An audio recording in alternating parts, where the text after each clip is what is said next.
Olá, eu sou o André Voigt e esse é mais um episódio do Ginecologicamente Falando, o podcast do Departamento de Ginecologia e Obstetrícia da Universidade Federal de Pelotas. Aqui falamos de temas importantes e assuntos do dia a dia da saúde da mulher, de maneira simples e com informações cientificamente comprovadas. São mais de 2 anos de projeto atualizando os ouvintes com os mais diversos temas do universo feminino. E hoje nós estamos aqui para a segunda parte do primeiro episódio em parceria com a Associação Brasileira de Reprodução Assistida. É uma honra, então, novamente estar com um convidado tão especial, o Dr. Moacir Rafael Radaeli, que é urologista, andrologista e vice-presidente da Associação Brasileira de Reprodução Assistida. Ele é mestre em pesquisa em cirurgia pela FCMS-CSP, urologista membro da Sociedade Brasileira de Urologia, andrologista da Clínica de Reprodução Humana Mater Baby, diretor de negócios do Hospital Urotec, diretor científico da Sociedade Médica de Maringá, professor adjunto da Urologia, Semiologia e Cirurgia Geral da Uningá. Dr. Moacir, mais uma vez, seja muito bem-vindo a mais um episódio do Ginecologicamente Falando. Obrigado, eu agradeço a oportunidade de estar conversando com vocês e com toda a nossa audiência sobre um assunto que realmente hoje me desperta muita motivação. Vamos lá, então. E pensando assim, claro, cada paciente, né, tem que ter um atendimento individualizado, mas será que dá tempo para tudo isso, para pensar em preservação, para depois um tratamento oncológico? Dá muito tempo. Tem um slide da minha aula, André, eu dou a aula de oncofertilidade com uma certa frequência. Existe um slide, que é um slide que eu acho que eu mais gosto da aula, né? Que é um slide justamente que ele mostra uma cronologia, um tempo entre o paciente receber o diagnóstico, né, ou a investigação e o paciente começar um tratamento, né? Então, vamos lá, como funciona? O paciente, ele vai lá, o médico suspeita que ele tem algum problema, ele pede exames, esses exames são aprofundados, até que se faz uma biópsia ou se faz uma análise e chega ao diagnóstico de um problema de saúde mais grave, né? Depois disso, não é no outro dia que esse paciente vai ser submetido a um tratamento, né? Normalmente, esse médico vai pedir exames para ver qual é o tratamento adequado, que a gente chama de estadiamento, né? Vai estadiar esse paciente, ele vai ser avaliado se os exames dele estão bons, esse médico vai discutir junto com a sua equipe, junto com o seu serviço, qual o melhor protocolo que aquele paciente vai ser incluso, e depois disso vai ser conversado novamente com o paciente, ofertado as técnicas e as possibilidades de tratamento, esse paciente vai para casa dele, vai conversar com a família, muitas vezes vai pegar uma segunda opinião, aí depois ele volta, ou seja, existe um gap, existe um tempo, e a oncofertilidade trabalha de maneira muito simples e rápida nesse tempo, né? Então, nós não precisamos de 1 mês, de 2 meses, de 3 meses de tratamento para preservar a fertilidade, né? Nós precisamos de alguns dias, tá? Então, a gente tem esse tempo, isso é uma coisa muito interessante. Então, o recado que é importante técnicas de preservação da fertilidade não retardam o tratamento oncológico, né? É que o que acontece algumas vezes? Às vezes o paciente chega para nós, depois de 2 meses que está investigando, depois de 1 mês que está investigando e fazendo os exames, um dia antes de iniciar a quimioterapia, né? Então aí nós ficamos com um tempo um pouco curto. Porém, se logo depois do diagnóstico esse paciente já for direcionado para os centros de reprodução, esse paciente tem tempo hábil para nós oferecermos as possibilidades, avaliarmos e começarmos o tratamento. Ótimo, é muito importante a gente falar isso, né? Que às vezes as pessoas não procuram pelo medo mesmo de retardar o tratamento, né, doutor? Uhum, isso é uma das coisas que tem. E dependendo de quando chega, André, retarda, né? Porque imagina se você chegar um dia antes de começar a químio e ainda eu ter que congelar espermatozoide ou eu ter que congelar óvulo, né? Eu tenho um tempo, né? Eu preciso de um tempinho. Só que ele não é muito grande, não é muita coisa. Exato.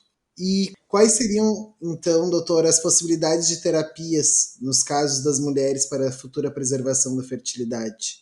Então, assim, quando uma mulher teve um diagnóstico que ela precisa preservar, né? a gente primeiro vai ter que avaliar primeiro de qual é a idade dessa mulher, né? Então existem, tanto no homem quanto na mulher, né, em ambos, existe uma fase inicial que vai desde o nosso nascimento até por volta ali dos 10, 12 anos, que começam ali na menina, começam as menstruações, e no menino começa o desenvolvimento ali do pênis, todas as partes, que a gente chama de início ali da vida reprodutiva, ali é a segunda diferenciação sexual, tá? Até esse ponto, ou seja, nas crianças, tá? A gente não tem os óvulos muito bem estabelecidos, né? Não tem os óvulos, então eu consigo induzir o óvulo dela a produzir, eu não consigo induzir o esperma a funcionar. Não existe ainda essa diferenciação, né? E isso faz com que nessa faixa etária, o que a gente tem para oferecer acaba sendo o congelamento de tecido germinativo, né? Então, nas meninas, a gente pode ir lá e pode congelar o tecido ovariano. Eu pego, faço biópsias do ovário, né, e congelo, tá? Então, essa seria uma possibilidade. Depois que as meninas começam a ovular, né, eu já começo a conseguir entrar com medicações específicas e daí fazer esse ovário a funcionar de maneira mais intensa. E daí eu posso congelar óvulos, tá? Então, na fase reprodutiva, tá? Uma das possibilidades é nós congelarmos os óvulos, tá? Como nós fazemos isso? Nós damos um remédio para as mulheres em qualquer fase do ciclo. Existe um protocolo muito estabelecido que a gente pode começar em qualquer fase do ciclo, e depois de alguns dias esses óvulos desenvolvem e a gente vai lá e por um ultrassom transvaginal a gente faz a captura desses óvulos. Então a gente aspira eles, a gente tira eles e faz o congelamento desses óvulos, tá? E existe uma faixa ainda de mulheres que, mesmo em idade ali reprodutiva, elas também perderam o potencial da produção de óvulos. Então, eu posso guardar um pouco de óvulo e posso guardar um pouco de tecido também para uso futuro, tá? Então, eu tenho todas essas opções, mas de maneira resumida, eu posso congelar para as meninas óvulo ou eu posso congelar tecido germinativo, tá? Ou congelar pedaços do ovário, tá? E o congelamento do ovário, hoje a gente já tem, né, mulheres que congelaram antes e nós transplantamos depois, tá? E já existem, se eu não me engano, posso estar errado, mas mais de 600 nascimentos de bebê com essa técnica, né? Então já é uma realidade. Até os últimos anos ainda ela era considerada pesquisa e nos últimos anos, aí dos últimos 2 anos para cá, já vem sido considerado como uma opção terapêutica, uma opção de tratamento, tá? Então, óvulo e tecido germinativo, tá? Para preservação no homem, tá? Então é a mesma coisa. Naquela fase inicial, eu não tenho espermatogênese, eu não tenho formação de espermatozoides, né? Então o que eu tenho que fazer? Se eu for preservar nessa idade, eu tenho como congelar espermatozoide? Não tenho. Então uma das opções é a gente congelar tecido germinativo masculino, tecido testicular, né? Como que a gente faz isso? Por biópsia de testículo, tá? Qual que é o problema aqui, André? Nós não sabemos ainda o que fazer com esse tecido, tá? Lá no ovário, a gente já sabe o que fazer com o ovário. Aqui, a gente ainda não sabe o que fazer. Então, ainda isso é considerado experimental, tá? Isso é uma técnica experimental, né? E só pode ser realizado dentro de centros de pesquisa, tá? Depois que o homem começou ali, depois dos 10, 12 anos, ele começa a ter a diferenciação secundária e ele começa a produzir espermatozoide, né? E depois que o homem começa a produzir espermatozoide, a técnica mais utilizada é justamente congelar os espermatozoides, né? Então a gente vai lá por ejaculado, né, normalmente, né? E daí aqui vem uma outra consideração, existem adolescentes que já têm a espermatogênese formada, têm espermatozoides, mas eles não são maduros o suficientes para fazer uma masturbação. Eles não se masturbam, né? Então, esses pacientes eu posso ir dentro do testículo e pegar esses espermatozoides também, tá bom? Então, é possível ser feito isso. Mas depois disso é o congelamento de espermatozoides, tá? De preferência do ejaculado, mas também a gente pode procurar ali no epidídimo e dentro do testículo para fazer o congelamento. Então, de maneira resumindo todo, eu posso preservar tecido germinativo, ovário e testículo, ovário na menina e testículo no menino, e posso congelar óvulo, né, e na mulher e espermatozoide no homem. Ótimo, doutor. Então, a partir do momento que a oncopreservação foi feita, o paciente completou o tratamento. E como ou quando é decidido que será possível prosseguir com o plano da maternidade? Falo das mulheres porque acredito que nesses casos seja uma situação mais feminina, né, que necessite de uma liberação para gestação. É isso mesmo, tá? Então, assim, como normalmente acontece? As mulheres vão lá, fazem o congelamento de óvulo ou de tecido germinativo e elas vão para o seu tratamento oncológico, né? Nós temos no mínimo de 2 anos de espera após tratamento para nós começarmos a pensar na gestação, né? Então, o oncologista, ele observa, principalmente nos 2 primeiros anos, né, para ver se existe alguma recidiva, se o tumor tem alguma chance, se a mulher recuperou toda a saúde, as substâncias já saíram do corpo dela, né? Então, já tem todo um controle que deve ser feito, né? Isso existe uma variação porque existem alguns tumores que têm um risco de voltar até um pouco maior, né? Até um pouquinho maior, até de 5 anos ou até um pouco mais longo. Então, esses é discutido muito junto à equipe oncológica qual é o melhor momento para voltar e para essa mulher ser submetida a uma gestação, tá? Porque aqui tem uma questão muito importante de a gente lembrar.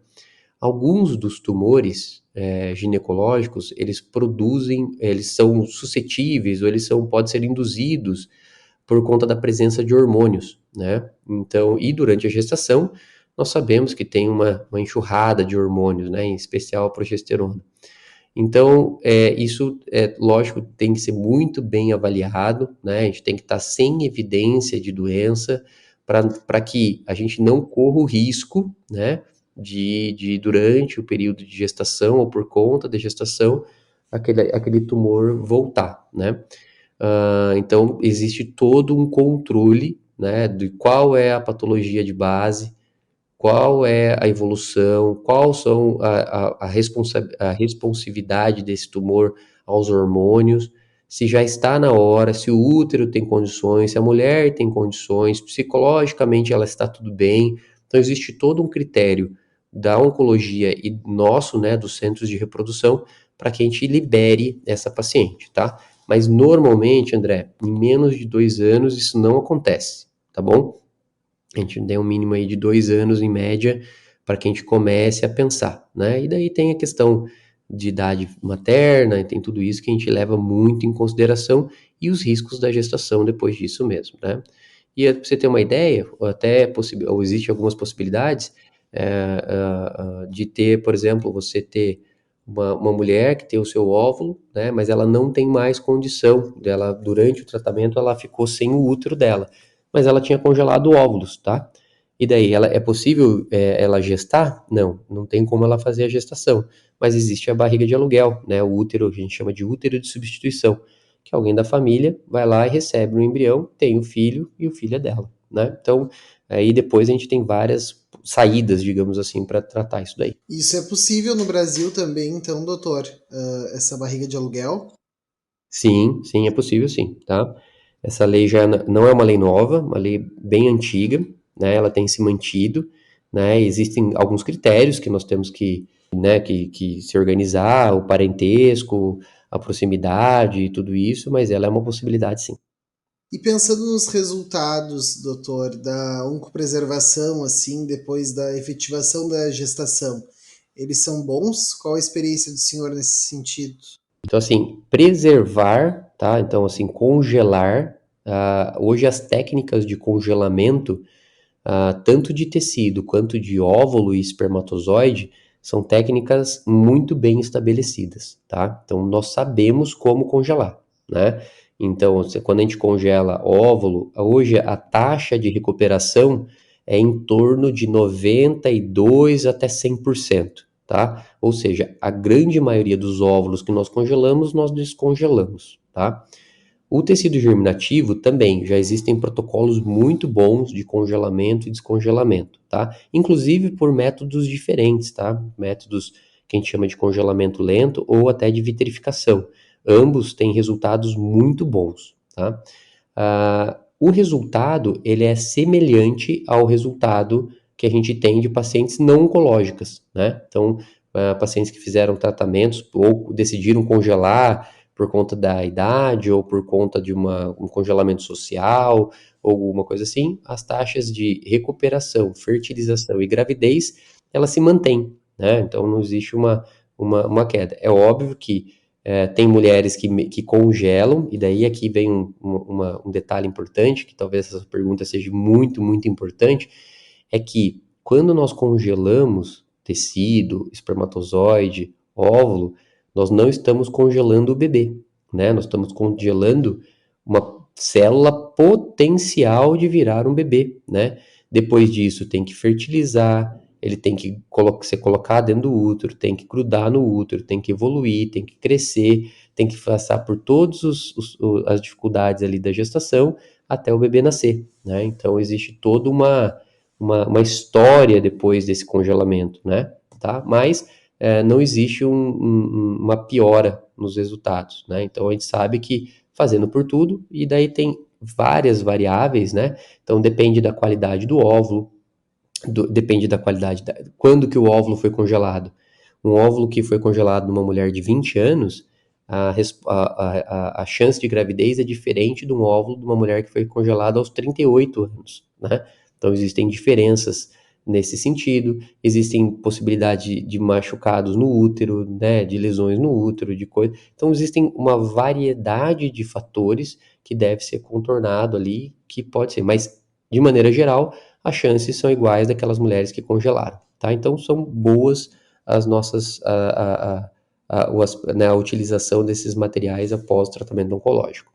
Lembrando, André, que uma coisa interessante, nem toda mulher e nem todo homem que fez a preservação da fertilidade usa esse material, né?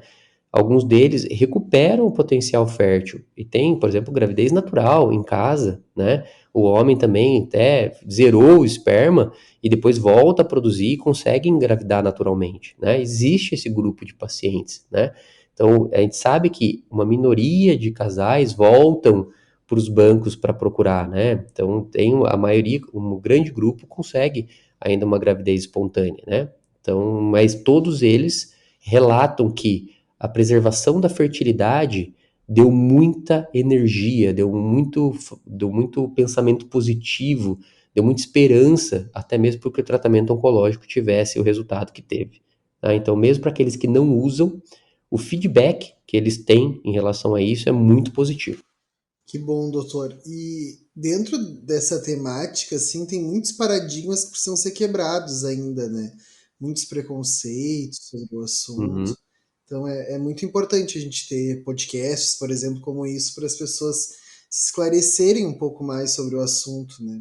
Ah, sem dúvida. É assim, a informação ela é algo que é única, né? Assim, é da onde a gente vai conseguir melhorar, né? Então, as nossas comunicações, o maior número de pessoas saberem sobre o assunto, né? E, às vezes o médico não conseguiu falar, mas alguém da família falou, um colega ou alguém até da família que é médico e sabe sobre um pouquinho sobre o assunto, consegue ajudar, né? Então, assim, o papel que hoje nós temos, né, ali, o podcast aqui, levando essa informação para o maior número de pessoas, junto com outras plataformas, junto com a sociedade brasileira, que a SBRA hoje tem um pedaço do nosso site, né, metade do nosso site hoje é voltado exclusivamente para os nossos pacientes, né, tem matérias o tempo todo lá sendo colocadas para informar os pacientes, para que tendo essa informação, né? Porque, vamos lá desde lá do começo, onde eu falei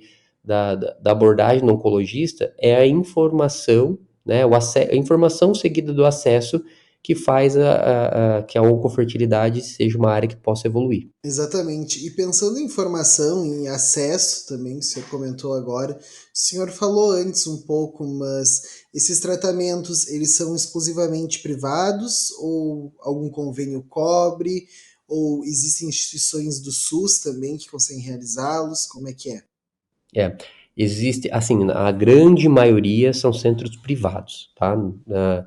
Isso eu tô falando Brasil, né? Existem alguns outros países fora que isso é custeado pelo governo, tá? No Brasil, são serviços privados em sua grande maioria, né?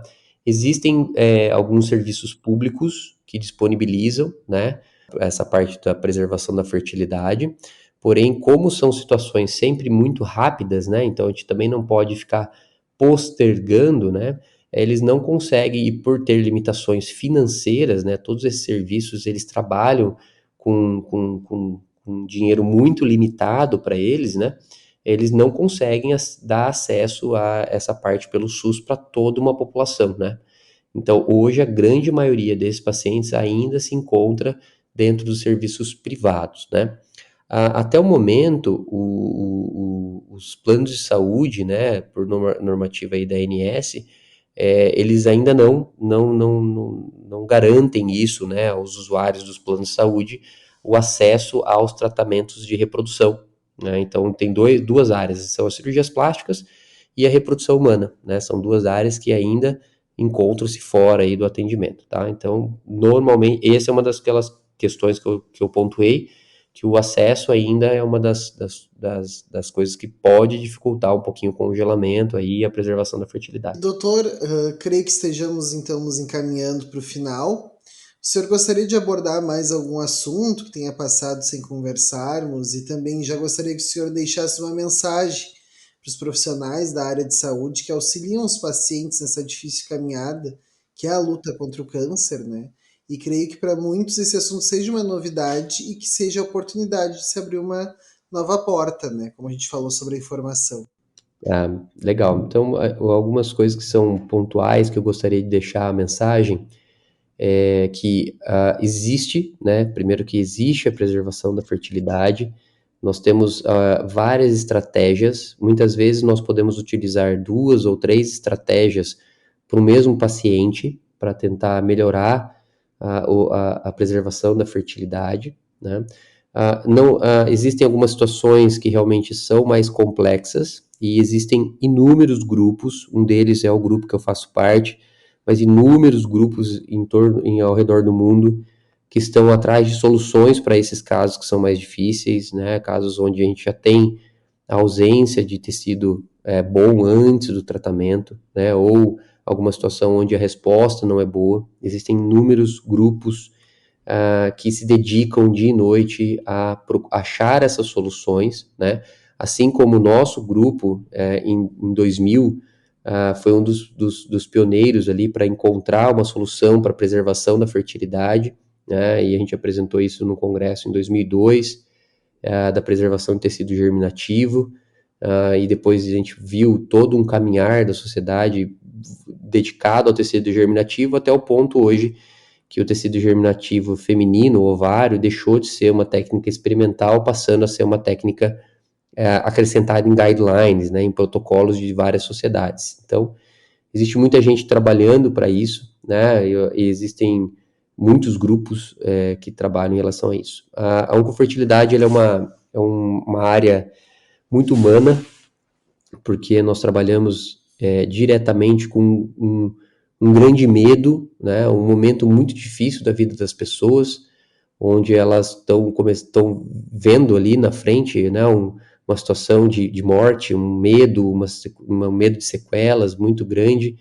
de muita insegurança, de uma ansiedade extrema, de muito medo, e nesse intervalo de tempo nós temos que ter a habilidade, a calma e a tranquilidade de falar sobre o futuro, né?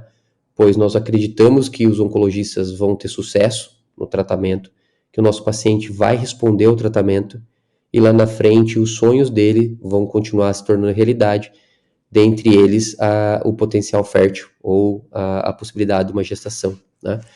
Então é uma área muito bonita, muito pesada, muito difícil para nós para os oncologistas e para nós da reprodução, tá? Mas a gente acredita muito nessa área, é uma área que se desenvolveu demais. Nós estamos falando aí que há 30 anos atrás, 30, 40 anos atrás, tudo isso que nós estamos conversando aqui não existe, né? E hoje nós estamos falando de taxa de sobrevivência de óvulo próximo de 100%, né? Então, assim, é uma evolução muito grande. A sociedade médica, e aqui que eu digo médico, não só os médicos, mas os embriologistas, os psicólogos, enfermeiras e todo o nosso grupo, todo o nosso staff de todas as clínicas está muito empenhada para que esses pacientes tenham maior acesso. E que a gente precisa melhorar, né? Acho que uma coisa também, melhorar a questão do acesso, né? Facilitar o acesso, melhorar os programas que façam isso, e isso é uma das bandeiras que a SBRA, Sociedade Brasileira de Reprodução Assistida, tem encampado. É lógico que ele é um trabalho de formiguinha, ele vai de ponto em ponto, ele tem muitos pontos para ser resolvido, mas é uma das... Já veio da gestão anterior, da doutora Hitomi, já veio uma programação muito grande em relação ao movimento da fertilidade, da preservação da fertilidade, e a nossa gestão agora com o Dr. Álvaro Sesquim tem mantido isso, aumentado essa bandeira, e a gente tende a trabalhar cada vez mais sobre esse assunto, tá? Acho que é isso, André. Muito obrigado, doutor. E a gente sempre pede também um recadinho para os pacientes, para os familiares que estão passando por essa situação, um diagnóstico difícil com relação ao futuro reprodutivo, se o senhor quiser passar uma mensagem para eles também. Legal. Então vamos lá.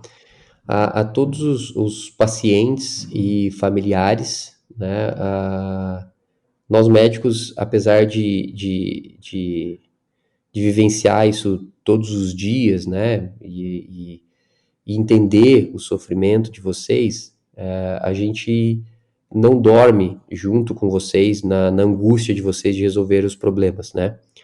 Quando a gente trata dos tratamentos oncológicos, e eu também trabalho com os pacientes que têm problemas de tumores, né? Eu sou urologista e eu também tenho os meus pacientes, então eu participo desse sofrimento, da angústia, né? Mas colocar os pontos positivos de cada coisa, se apoiar num grupo muito bom, se apoiar no seu médico, e pensar no futuro, né? Eu acho que quando a gente está dentro do problema, é muito difícil a gente olhar para frente e ver o futuro, né? Mas pensem nisso, procurem, planejem o futuro, planejem o que vai ser da vida de vocês daqui 5, 10, 15, 20 anos, né? Porque a gente acredita muito que o que a gente pensa, a gente faz, né? E quando a gente pensa positivo, quando a gente acredita, quando a gente programa o que vai fazer ali na frente, a chance disso dar certo é muito grande. Então, doutor, em nome de todo ginecologicamente falando, eu já me despeço. Fica aqui mais uma vez o nosso agradecimento da Sociedade Brasileira de Reprodução Assistida, ao senhor também, que em especial, né, nos demonstrou todo esse conhecimento, e parabenizar também por esse trabalho muito lindo que vocês fazem.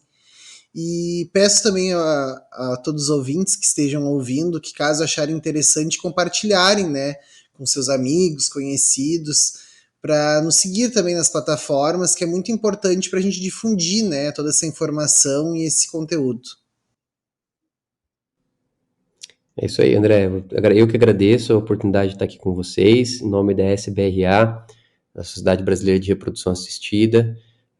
Nosso intuito estar cada vez mais próximo de todo mundo que quer a informação, né, que precisa da informação, tá? Então, agradeço bastante ao Ginecologicamente Falando por esse espaço, né, por esse tempo para a gente conversar de um assunto que a gente ama tanto, né, que é a reprodução humana, e convidar a todos, né, então, alunos de medicina, alunos de enfermagem, alunos de psicologia, além disso, profissionais da área, médicos, não necessariamente precisa ser somente ginecologistas, né, mas andrologistas, como é o meu caso, eu sou urologista e trabalho com andro, né, cuido da parte masculina da reprodução. Participar da SBRA é uma sociedade que tem realmente a participação muito grande de várias pessoas, é uma sociedade muito grande, e que a gente conta com esse aumento de vocês. E agora em agosto nós temos nosso evento em Aracaju, vai ser um evento que vai estar sendo muito bem conduzido pelo Dr. Jorge, lá de Aracaju. Está sendo uma programação fantástica, realmente muito bacana, que se alguém, né, tiver interesse, participe conosco dessa jornada aí pela reprodução humana no Brasil. Show, muito obrigado, doutor.